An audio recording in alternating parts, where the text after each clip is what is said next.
मराठा समाजाला सरसकट आरक्षण मिळावं यासाठी गेल्या 3 ते 4 महिन्यांपासून मनोज जरांगे पाटील यांचे मराठा समाजाला घेऊन आंदोलन सुरू केलं आहे।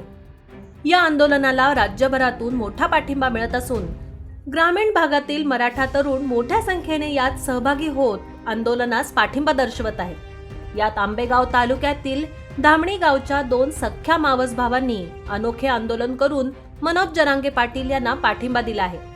आंबेगाव तालुक्यातील धामणी गावचे राहणारे 2 सख्खे मावस भाऊ रंगनाथ जाधव आणि शांताराम जाधव यांनी मराठ्यांना आरक्षण मिळावं यासाठी अनोखं आंदोलन करून पाठिंबा दिला आहे।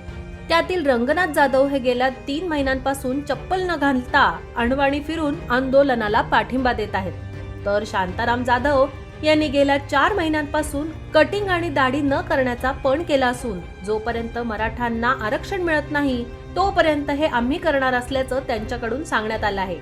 हे अनोख्या आंदोलनाची चर्चा आता सगळीकडे होऊ लागली आहे।